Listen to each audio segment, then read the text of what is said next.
Welcome in to the DNVR Avalanche podcast presented by DraftKings Sportsbook, the number one rated sportsbook app out there. I'm your host, Rudo, joined by AJ Haefele as always. Ali Monroy on the show producing for us, and Evan Rawal will be in a bit after the interviews. The Avs take care of business, 3-2 over the LA Kings on their first road game of the season. This was not a very complex game. The Avs came out were the better team for the majority of the first two periods. Has there ever been a complex LA Kings game in the last 12 years? Very true. Basically from the moment that they drafted Andrei Kopitar. Yep. They play a simple game, and it's a game that is not as good as it used to be out in LA right now. So the Avs did what they do best. I mean, they kind of took it to them outside of maybe a stretch for the first 6-7 minutes of the second period. The Avs were in complete control of the first two periods of the game. Things got a little bit slack in the third period, but they got the job done. So who cares? Yeah. I mean, I guess let's start chronologically as we do. 3 minutes into the game, Brandon Saad gets his first as a Colorado Avalanche player. Just a tap in for Saad. He had to win a positional battle to knock it in, but a great play created by Nathan MacKinnon alongside Matt Calvert and Brandon Saad. Kind of a mix-up line. Shouldn't come as too much of a surprise given the Avs were playing 11 forwards in this game, but we're just continuing to see that you put functional hockey players next to Nathan MacKinnon and good things happen. Yeah. Matt Calvert's always worked next to Nathan MacKinnon, though. Like worked always. Last year, too, for sure. I know there were people last year who would, keep him there. Just let Calvert do his thing. And it's not complicated why that works out so well. You know, Calvert is a really smart player. He's really hardworking, and he just goes to the front of the net. You're talking about Nathan MacKinnon, who shoots more than any other player in the NHL. Guess where pucks are when you go to the front of the net? They're at the net. Funny how that works. Yeah, and when we talked about the Avs getting Brandon Saad, it was, okay, this is a guy that can help them around the net. He's not going to be a guy that's all, super highlight reel snipe city. It's not Andrei Burakovsky. It's a lot of putting pucks in within 5 feet of the goal. A lot of just go stand there, wait for pucks to pop back out, and throw them in when you have a chance to. He gets his first one. I bet we see. I bet that relaxes him, and we see the best Brandon Saad game as an Av on Thursday night. I have no argument against that. I do have an argument, however, against the Avs' pants on the road. Dude, they're ugly. They're hideous, man. They are hideous. I feel like there are now two types of Avs fans. Avs fans who don't like those, and Avs fans who like jorts. They really did. I hadn't thought about it until one of you guys pointed it out to me, but they really did have a real jorts feel to them. that don't quite cover the knee. It falls in definite jorts territory. I do like the idea that after beating the Blues so badly that they had to take their pants, that they just took their pants with them on the road. Like, oh, these are ours now. Yep. They're ours now. The Blues no longer get to wear pants in their games. I like that idea. Now, what this is missing is the Avs like player of the game award that teams had need to be a pair of jorts now. Make someone put on the jorts after every game. Yeah. No hard hat, for a hard worker of the game, or like a chain, no puck. Yeah. None of that nonsense. No, you have to wander around in the locker room. You have to do your post-game interview in jorts. That would be perfect. Just absolutely excellent. The rest of the first period was kind of just a snooze fest. The Avs were up 1-0, and they seemed extremely comfortable to let the Kings not do anything, basically. I don't know. I don't even have that much to break down because the Kings were just inept offensively for the first period of this hockey game. The second period is where we saw something a little bit different, I think, finally, for this season for the Avs. Avs with a lead after the let's talk about the Mikko no goal first of all. The puck clearly went in the net. It's your basic 50-50 coin flip goalie interference kind of style play. I mean, I don't know. Where'd you fall on it, AJ? I thought it was a goal. I don't think Mikko did anything wrong. He's allowed to go he's allowed to crash the net. Puck was clearly loose, yeah. He fell down and slid into the goaltender, and the puck doesn't even go in off of him. It goes off of the skate of a Kings player. I thought it was a goal, but I understood where they said, hey, this is interference, and we can't just let guys go sprawling into the net and say, sure, that's a good goal. I'm totally okay with that. I didn't feel strongly about it because goaltender interference is a total coin flip at this point. But I thought it was a goal, and the Kings pushed back pretty hard right after, and the game could have easily flipped on that because LA had an extended shift and then drew a penalty on that extended shift right after they called it a no goal, and at 1-0, it could have been up in the air, and they score on that power play. It's 1-1. We have no idea what the end of the game looks like. But that didn't happen. PK did its job, and then Colorado put some distance in there. Yeah. Took care of business. They survived the storm of the Kings pushback after that. Once ice got back to even, the Avs get some power play opportunities. And that brings us to our DraftKings King of the Game, or perhaps more accurately, King of the Season so far. As we're giving it king. Yeah, with the tiny crown. It's like the button on his Avs hat right there. He's also my height. Like he's like 5'6", so he's a literal and figurative tiny king. Ray Bennett, the much maligned sometimes in the Avs fan base, has the Avs power play just shy of 50% on the season, 3 games in. They score 2 power play goals in this one to get the job done. You can't ask for more than that. The Avs special teams have been nothing short of excellent. Honorable mention to Nolan Pratt as well, because the Avs power play, they gave up their first power play goal of the season tonight, but it's like 98% effective or something. So, not bad, to say the least. Yeah, I mean, the power play is funny, right? Yep. Ray Bennett, he's useless. He's the worst coach. The Avs need to get rid of this guy. They're 8 for 17. Edmonton had a 30% power play last year, and they went like 0 for 8 last night against Montreal. Like, yep. This is just how special teams go. And you know what? They had two more power play goals. That ended up being the difference in the game tonight. It may not last all season. It may not last all week. But for right now, Ray Bennett, Tiny King. As long as it keeps working, he gets the crown, basically.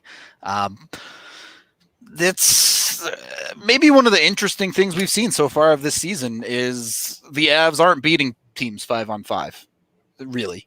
I mean, they blasted the Blues. They scored 3 goals, 5-on-5 there. But this game, 5-on-5, the Avs scored 1, the Kings scored 1. They won this game off of special teams, and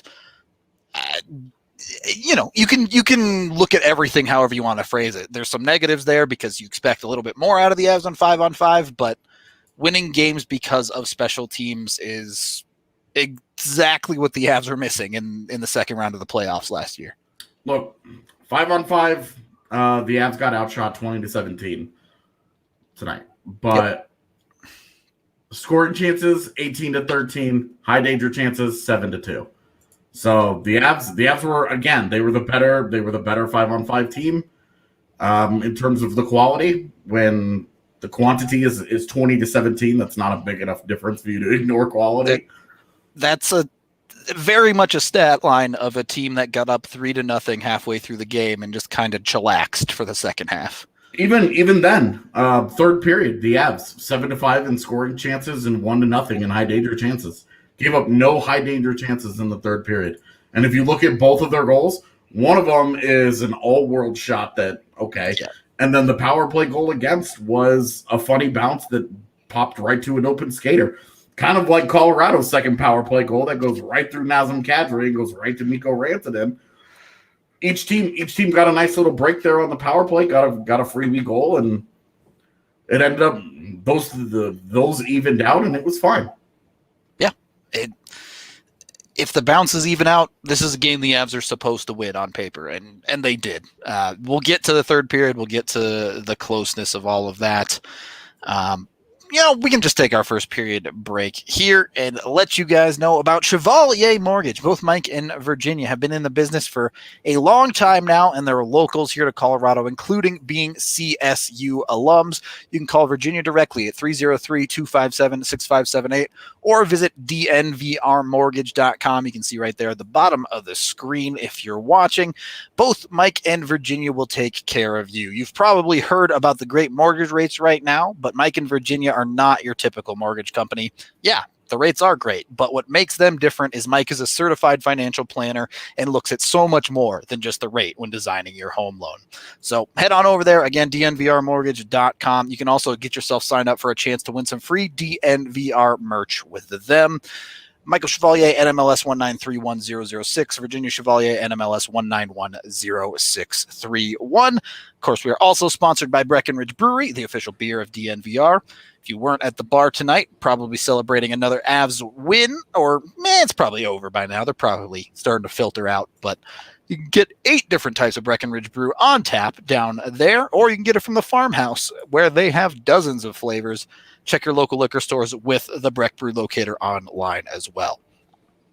Second period, the DNVR Avalanche podcast presented by DraftKings Sportsbook. AJ, do we need to talk? Do we need to have the conversation about when a defenseman loves another defenseman very, very much, you get chemistry like Sam Girard and Devon Taves? I mean, it's just downright electricity, right? I'm saying. I mean, when you watch what those two dudes do on a power play, there's a pretty good chance that after 4 hours, you need to contact your doctor. It's both. They showed the highlights on Altitude. Both of the power play goals from those two on the second unit are identical. The exact same play. I love the play. It uses their strengths perfectly. Girard draws players to him and uses his passing ability to set up Taves with a beautiful shot to the near side post. And you throw in Nichushkin in front with the scream. It's automatic right now. It is. When it works like that, boy, doesn't it look easy. Yeah, but you saw when they tried to recreate it on the next power play opportunity. People catch on eventually. Yeah, well, they were like, so Taves and Girard were on opposite sides, and they were trying to work the puck around so that they could switch. And then when they did, the high attacker for the Kings attacked that pass and was like, "Not again! We're not letting that happen." Yeah. And so the puck ended up getting rimmed around instead and dumped back down deep because that pass wasn't there again. And it was, of course, it was right at the end of the power play. So there were other considerations there, not knowing when the guy was coming out of the box exactly, et cetera, et cetera. But it was still, teams are going to scout that. They're going to see it. But great shot from Taves. For it to have been as clean a goal as it was, makes me wonder exactly what the hell Cal Peterson was doing. Yeah. Because it was clean. It wasn't like it just clipped over the pad and it was perfectly. It had some breathing room on its way in, and Cal Peterson's not going to be very good. That's gonna it's gonna help them a little bit. Hey, I mean, if teams want to play their backup goalie against the Avs, they'll take what they can get. Not that Jonathan Quick is anything special yet either. Jonathan Quick against the Avs though was a different animal. That's true. We saw that shit last year. It sucked. Yeah. Yep. Jonathan Quick. Oh, he's a 900 goaltender now, except against Colorado, where he's randomly a 955 guy. Just a total brick wall. Thank you for the reminder, Jacob. Be sure to hit the like and subscribe button. It helps us out on YouTube a ton. We're live after every single Avs game, so if you want your post-game content, this is the place to come and get it. We have now coming on the show Evan Rawal, done with player interviews, no doubt going to inform us about Eric Cole and other Avalanche players. Could somebody? I had to have missed something. Yeah. Peter McNabb on the altitude feed was talking about how the Avs are going to miss Ian Cole and said Eric Cole. No, that's not correct. Eric Cole. And like 3 times. Yeah. So Eric Cole's been retired for a while. Yeah. Yeah, he has. Exactly. So this was my confusion, is because I was like, where's all this Eric? Okay, cool. Just a quick reminder, I watch games on mute, so. I think the best part was that somebody in the broadcast team had to remind him, like, no, you mean Ian Cole? He's like, 3 minutes later, he's like, oh, yeah, I meant Ian Cole. But, yeah. I can't imagine there was much conversation about Ian Cole in the locker room tonight, Evan. Actually, there was. Oh, really? They did ask Bednar about it. Bednar said, yeah, they're going to miss him. MacKinnon mentioned that, MacKinnon, hashtag math, he knows it's for cap. He knows they need cap room, and they're going to miss Cole. But I will say, Bednar saying they're going to miss, like, have you ever heard a coach say otherwise about a player? Even when there's friction there, it's like, oh, we wish the best of luck to that guy. Sorry it didn't work out or whatever. Just once, I'd like for a coach to come out and be like, yes, that guy sucks. Got rid of that scrub. Like, not the case, not the situation here, obviously, because Cole had been really good for the Avs. But just once, I would like for that to happen. Yeah, if it's going to happen, it's going to be torts with PLD. Later. No, yeah. They brought it up. They said they'll miss him. He's excited about getting the hashtag grit with Paterin. So, or I don't even know how to say his name. Paterin. So, but yeah, I asked, they said even EJ knows he needed more practice than he had, but they were happy to just get some big minutes out of him at the end of the game. And they were pretty happy with Gilbert. Bednar said, I really don't know much about the guy other than what I've seen in practice, so I wanted to see him in a game. And, I mean, I didn't really notice the guy. So, I mean, he only played like 9 minutes, but, yeah I didn't really notice him out there. So Dennis Gilbert on the ice for 1 scoring chance for 0 against. Yeah, I looked after 2 periods, and he was on for like 6 total shot attempts the entire game. So, whatever. So, I seem like I'd be fun at a party. Cool. I don't think anyone's ever said that about me. So, but yeah, I obviously the power play goals were the important stuff there to get them going. Because, that was a snoozer of a game, as I expected. I said it was going to be 2-1, and we were starting to get late in the second period, and I was like, I gave him too much credit. Not anything too crazy about personnel usage tonight. We saw MacKinnon get double shifted, so he actually played significant time. That didn't save him quite as much in the first 2 games. But Devon Toews being the high watermark on TOI for the Avs. Sure didn't take too long for Bednar to take a liking to him, huh? Well, At even strength, it wasn't even close either. I was looking at it. He was like 3 minutes more than anyone else at even strength. So, yeah, and he doesn't look like he gets tired. That's the thing.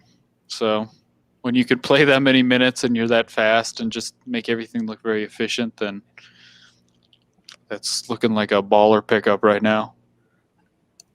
Hard to yeah, baller pickup. Did he use that exact term too? Okay. Any tipped hand on what we expect to see on the rest of this road trip with that defense? I mean, it sounds like Burakovsky's injury is not very serious, so he should be back to a 12-6 type of situation. Is it just going to be EJ and Timmins going forward, or is there a chance we see Byram or someone going into Thursday? Yeah, he didn't really tip his hand at anything. After I asked about Gilbert, he said that, we're just going to have to evaluate how the lineup we want it to look the next couple games. It really sounded like they just wanted to see what Gilbert had, that they just don't know what they have in him. So I think this was probably a good chance to get a look at him. I fully expect Byram to get a game here. I think they do like playing with 11 forwards. Now, it's going to be tough to do on a back-to-back. I don't know if they're going to actually do that, but nothing really on Berkey's injury. And yeah, it's the one thing he did mention is that they felt like they finally got a rhythm there with that second line at the end of the game when Nichushkin got on it. So that would be probably something to look for in the next game. And that they need more out of Comfort. He said it.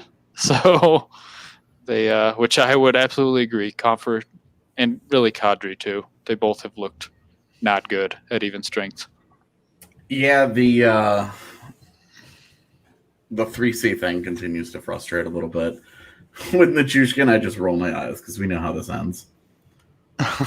But he has a good week, and then Stonehands McGee shows up and bricks a couple of golden scoring chances, and he ends up back in the bottom six, and you just end up pissed off about the whole experience.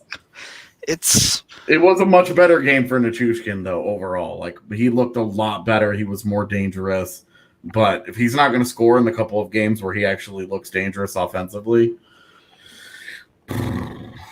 Yeah. I think it's all temporary until Berkey gets back. Well, I made my tweet, and it's interesting. The Avs players that have yet to produce a point this season, Nichushkin, Jost, Belmar, and then Connor Timmins. But you look at a team that we've talked about, they're so deep down the middle. They're so deep down the middle all year, all off season long. And now all of a sudden we're 3 games into the season and Kadri does not look great. Comfort does not look great. Belmar has been wildly inconsistent. Even Tyson Jost, who's not always playing center but can, the production hasn't been there. Even though, look, Jost looks really good in his role on the fourth line, whatever.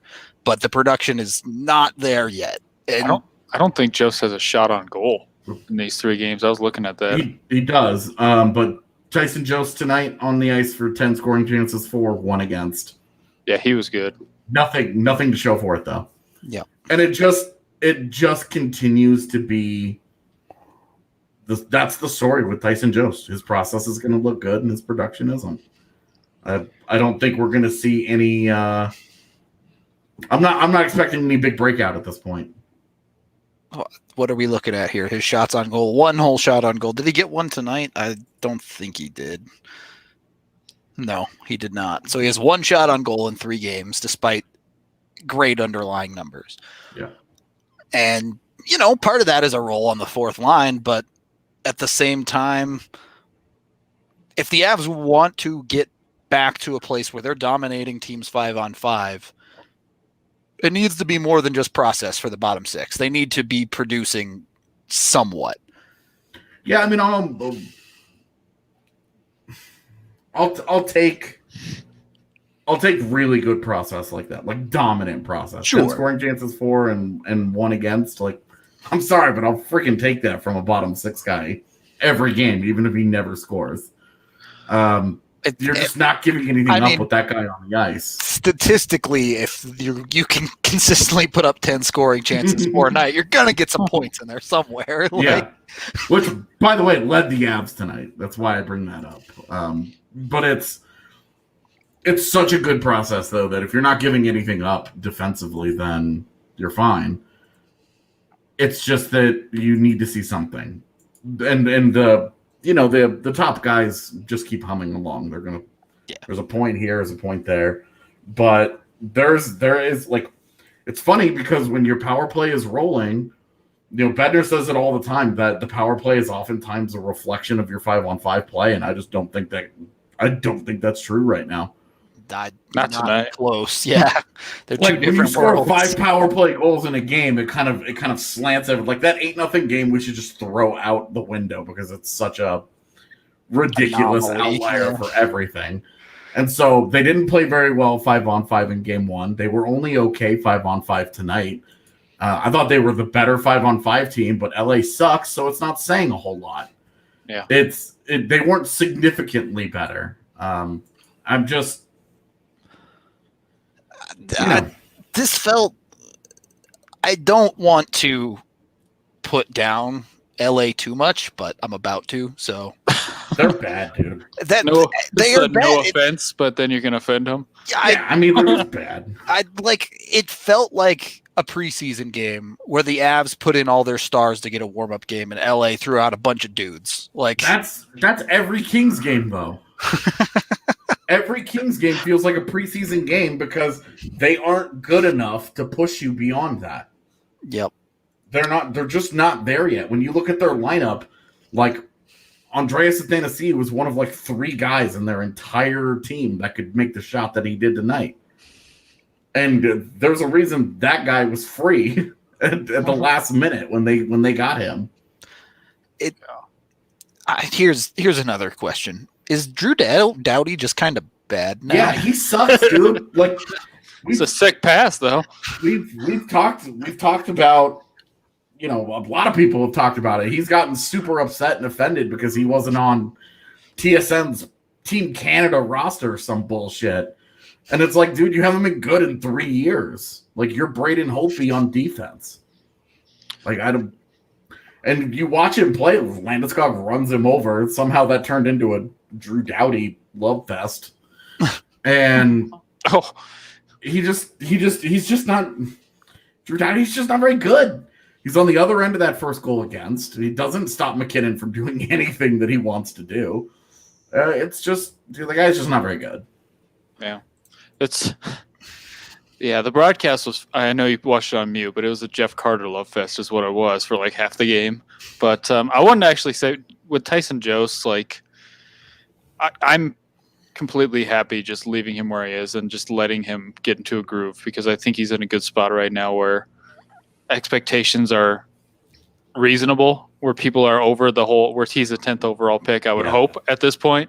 And we're not having this like, oh, he could have a 50-point season breakout conversation. Like, just let him continue to do what he's doing. I'm with you. He's looked really good in the role that he's in. He looks awesome on the PK. Like, we talked about it last year. I just don't know what took him so long to at least give him a shot there and see what he has. And now it's like, well, you might have found a really good penalty kill that you've had for 3 years and you probably could have been using. So, but yeah, I'm just happy leaving him there. If this continues and he keeps building and Comfort keeps heading the other way where he's just a ghost, then I think you need to have that discussion. It's just, do you just try Jost there? Do you elevate him a little bit now that he's got some confidence? Who's the ghost now? Jost will turn you into a ghost. Take your job. Bam. We can take our second period break there with DraftKings Sportsbook, the #1 rated sportsbook app out there. Feel like I should have won money tonight, but Nazem Kadri decided that he wanted to miss a wide open net. So why would you take the over on a LA Kings? Not over. I took the Avs to cover 1.5 goals. Oh. But Kadri said no to me on that one. If you want to make some amazing bets, go ahead and head over to DraftKings Sportsbook and sign up for an account with code DNVR. As you see at the bottom of the screen there, you can get yourself a $1,000 sign-up bonus with DraftKings, and they have amazing odds boosts every single day, including coming up this weekend. UFC is coming back with Conor McGregor getting back in the octagon. You can turn $1 into $257 if you want to bet on this UFC. McGregor to win by knockout in round 1. If you think he can do that, bet $1, win yourself $257. I mean, for $1, it's worth it just to take the chance, right? Like, maybe he gets it done and you take that money home. You can do that only at DraftKings Sportsbook. Again, download that top-rated DraftKings Sportsbook app now and use code DNVR when you sign up to get that $1 for $257 chance for McGregor by knockout in round 1. That's it. Use the code, must be 21 or older. Colorado only. Restrictions apply. See DraftKings.com/sportsbook for details. Gambling problem, 1-800-522-4700. Third period of the DNVR Avalanche podcast presented by that DraftKings Sportsbook. Let's go ahead and bring on our producer, Allie Monroy, who supposedly has a hopefully not a happy birthday story this time. We'll see. Well, I walked upstairs after the Nuggets post-game show, and everyone was like, "Is it Allie? I'm so sorry. Is it your birthday?" And I was like, "What?" And they were like, "We had so many people in the comments of the Nuggets post-game show saying happy birthday, Allie." The people were literally like, "Oh my God, I'm so sorry. I forgot your birthday, Allie." Oh, yes. No. Yes. No way do you guys in the Nuggets post-game comments saying happy birthday to me. And I love it. now I'm scarred because Joey said happy birthday to me, and I literally went to his Twitter to see if it was actually his birthday, because now I will never bring up a birthday comment ever again because I am scarred. So birthdays are dead at DNVR now, guys. This is your fault. You all did this, okay? I will never let any of you know when my birthday is. Oh God. Like, they were also like confused. All the Nuggets guys were so confused as to why people were in the comments wishing me a happy birthday. Y'all are hilarious. People are laughing and dying in the comments, so yeah. Everybody loves your hat, by the way. Of course. Well done. Nord's hat. It's a nice birthday hat. It's my favorite hat. Did you get it for a birthday, perhaps? Yep, I got it for my birthday. There you go. I'm going to go along with it. It is my birthday, Joseph. Yes, it's my birthday every day, Just like Zach, I believe it was Zach's birthday every day. Michael's. It's Michael John Hedden's birthday. Yeah. Allie Twitter creeping me. Yes, because I have it on my shared screen right here, because I was like, is it actually his birthday? Can we actually give him a birthday shout out? And yep, so I will never pull up a happy birthday, guys. Amazing. I love that this has become a thing now. All right, so we kind of drifted into it with the JT Confer conversation. Were there any concerns about the third period tonight? I mean, look, a win is a win, but it was probably closer than it had to be.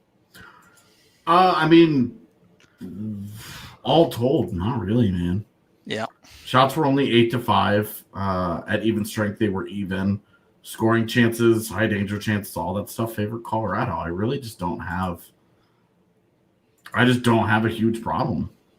It took a perfect shot, and then they got a pretty nice bounce on the goal. When Taves blocks the shot pass, and then it goes right to the guy. So yeah, not really. I mean, it stinks to give up it's not my birthday. I see that in the comments. It stinks to give up 2 goals, especially to a bad team. But when you're up 3-0, teams naturally kind of let off a little bit. So it is what it is. It's early in the year. This is the first real lead they've had to protect after it was destruction the other night. So that one doesn't count for sure. Yeah, that's a good point too. They're still figuring things out, I'm sure. Especially running random defensemen out there together, and then 70 Lions, sure. Lions were figuring things out too. So yeah, I'm not super concerned. And, I'm sure you guys talked about it, but I think Gruby looks really good this year. I think that's a good sign. I think he looked really good tonight. The first couple games, he got the job done in game 2, obviously, but he was a little oversliding as we see him get when he's not fully comfortable. You see him kind of overcommitting. Tonight he looked pretty darn locked in on the puck, man. There are a couple of scrambles in front where he was right on top of it. So, yeah. I mean, we'll see what they do about goaltending. I don't know what's going on with Frankie, but yeah, that's a whole nother story for the rest of this week. Yeah. Go ahead, AJ. Yeah, I mean, I'm not sure what I'm not sure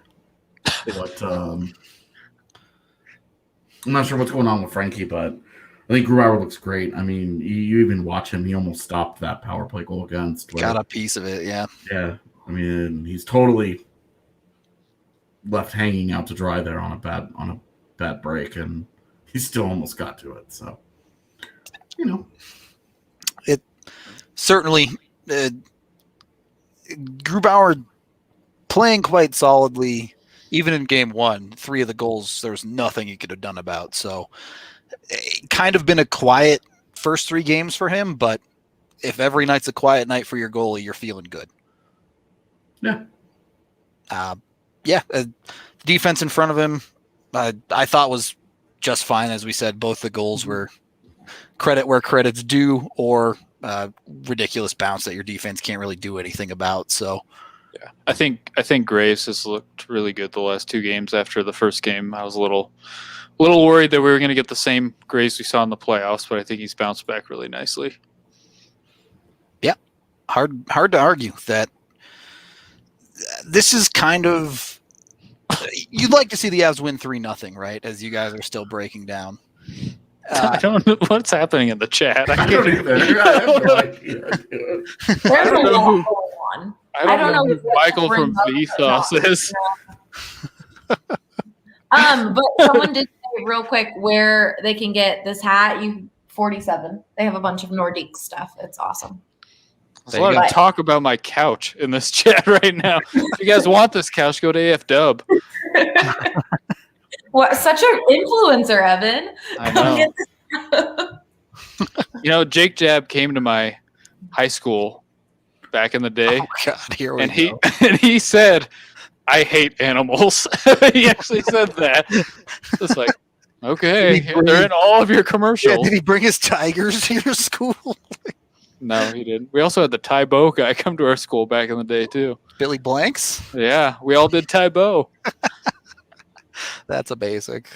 Yeah. I was a little bit too young for Billy. I don't know who any of these people are. Billy Blanks. You're not a Colorado native, so you've never seen the AFW commercials with Jake Jab. He's like 800 years old now. He's just on a couch with a white tiger.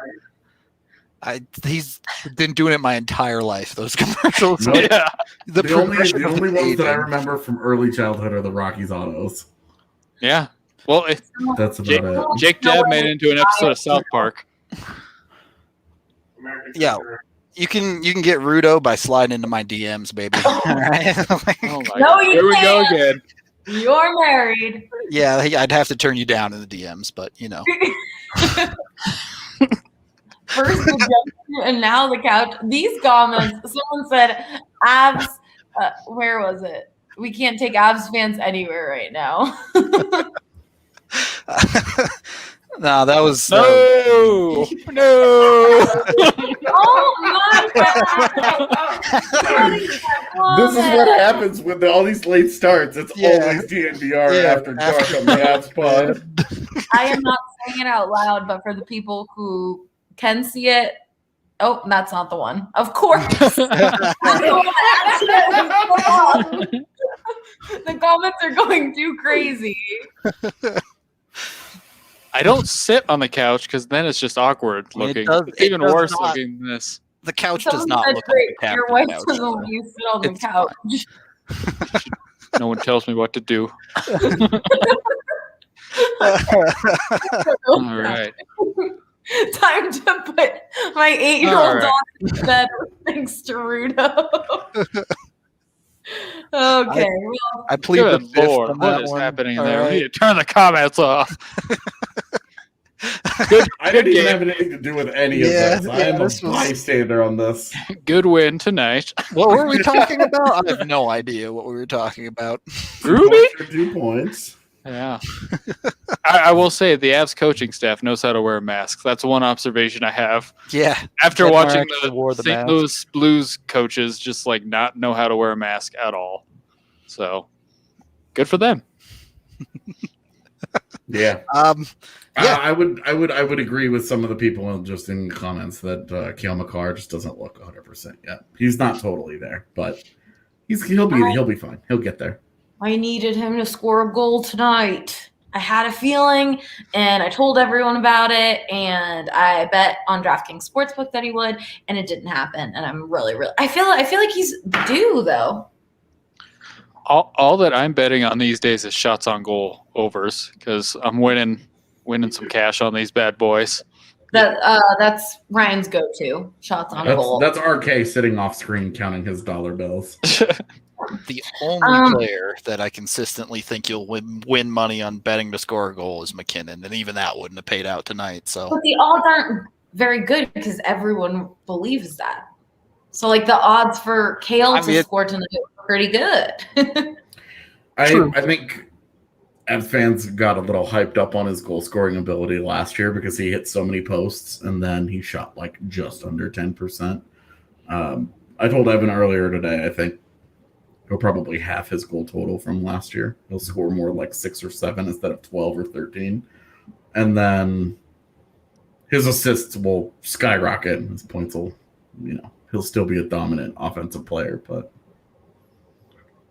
I think that's where this is headed. I'm trying to ignore all of this going on right now. It's so weird, dude. Don't follow Allie's betting advice. Actually, I've gotten multiple Avs bets right. I just missed today. I'm just losing right now, so don't fade me right now.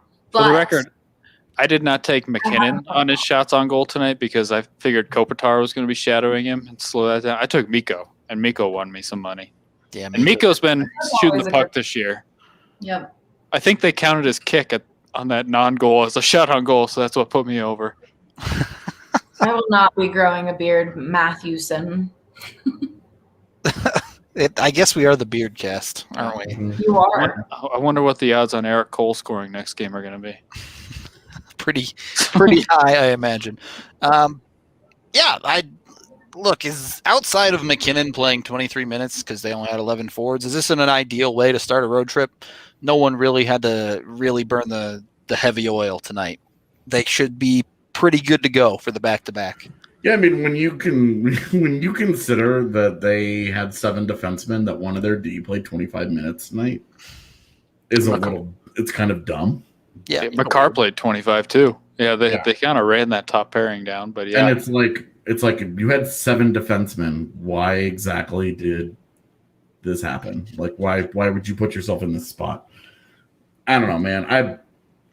I'm sorry, but Bowen Byram is only sitting one more game. He's playing Friday night in Anaheim. I thought he should play tonight. I'm not with that. Give him a couple of practices to get comfortable with the systems, et cetera, et cetera, et cetera. Yeah. Well, he said 2 more. He said 4 skates, so that's kind of what Bednar said. Gilbert played under 10 minutes. Timmins played 10:40. I have no problems with Connor Timmins, man. I think he looks just fine. I think he looks fine. I thought Gilbert was mostly fine too, but if you're playing a defenseman less than 10 minutes, I mean, Byram can do that without thinking too much. So yeah, how they're going to handle this defense thing is going to be interesting because even with hearing Bednar talk about how he wants the grit of Patera, I'm never going to say this guy's name right. New guy. Greg. Just call him Greg. No, not going to matter because he's not going to play. G-Unit? We'll see. Yeah. It is a Tuesday. Why is the chat this way? Because the Avs won, and they're going to win a Stanley Cup this year. So Avs fans are on 100 every single night. Every game is at 8 o'clock anyway. Yeah. People some of these comments you guys are reading and like trying not to laugh. So like, what is happening? You guys are going to ruin this couch for me. Stop talking about it. Oh, goodness. Yeah. Happy birthday, everyone. When you play all of your games starting at 10 o'clock Eastern, half of your crowd is going to be like this. Yep. It's the way it goes. Chat's going to be popping off lovely. this year. People are saying wait till Friday. Oh, I can't. If the Avs like blow out on the second half of that back-to-back, Friday is going to be a trip. We should totally free skate Friday it up. It should be a full-on drinking pod. I'm down. Especially if Byron makes his debut. Yeah, maybe I'll be laying on the couch. All right. We'll put some drinking rules together. In the tracksuit. Oh, goodness. Yeah, Yep, we can Friday. Looking at the schedule right now. We'll put some drinking games together for Friday's game. Y'all know where to find us. Final thoughts for the Avs. Anything particular other than just business win? Allie's got something. I bought multiple Avs stuff off eBay, so we could do another one of those. Oh, yes, I'm down. There's some awesome. I bought some awesome crew necks, jackets. I'm excited. Well, if you bought them, we can't do them. Well, they're gone now. I just found a lot of cool, so we could just keep showing them. I'm just saying. I won't have my stuff by then, but you could rock the tracksuit, as everyone would like you to wear the tracksuit. Yeah. Evan's going to die of heat stroke. Thanks to this chat. That's the one that kills me. Yeah, dude, just fast forward to like halfway through that show, and Evan's like asleep in the tracksuit. I'll watch the whole game like Lyle's just drinking wine. Some random dude who's never watched the show before drops in and is like, "What the hell is going on over here?" Is this guy dead? First of all, he's wearing a tracksuit. Second of all, this dude is passed out on his casting couch. And the two of us are just acting like nothing's happening. Okay. And it's Allie's birthday. Just half-baked guy on the couch. Okay. Okay. It's probably time to end this one. Yeah, we got to get out of here before anything else happens. So we still have written content that we need to produce. Yeah, I got a whole nother video. This is people gone off listening to this are like, "What is happening?" Oh yeah. If you were confused listening to this podcast, just go look at the YouTube. That's all I've got. Someone asked for me to be a part of the. We'll end it with this. To be a part of the beard group to do this. Oh, there you go. I don't drink White Claws. Almost like a beer. Saying that. All right. So, if you want to be smarter than this podcast has gone, MSU Denver might be for you. All right. There's only places to go up from here. Yes, a natural segue into get a college education. MSU Denver online. That's sad part is that's not far off. Peanut butter is like 80% of my diet, so that's not far off. What is happening? MSU Denver online. Please go there. Classes started today, so if you want to get late registration, you can still get in on this semester. There are also mid-semester classes, things like that you can check out, both online and on-campus studies. I promise you, anything you do at MSU Denver will be smarter than whatever this podcast is. Like, it's super, super easy bar to cross, but it will happen. Check it out today. MSU Denver Online gives you the ability to go back to school without sacrificing living your life. Highly recommend it. I've been there. Allie went there over the summer. So did Harrison. So if you have any questions, feel free to hit us up. I'm going to get us out of here. Thank you for watching. Be sure to like and subscribe to the YouTube channel one more time. Love you all very, very much. Keep this energy all season long. This is how I want the chat to go every single night. Thank you for watching, listening. However you follow the podcast, we appreciate you. And we will catch you for a normal 1 p.m. pod tomorrow.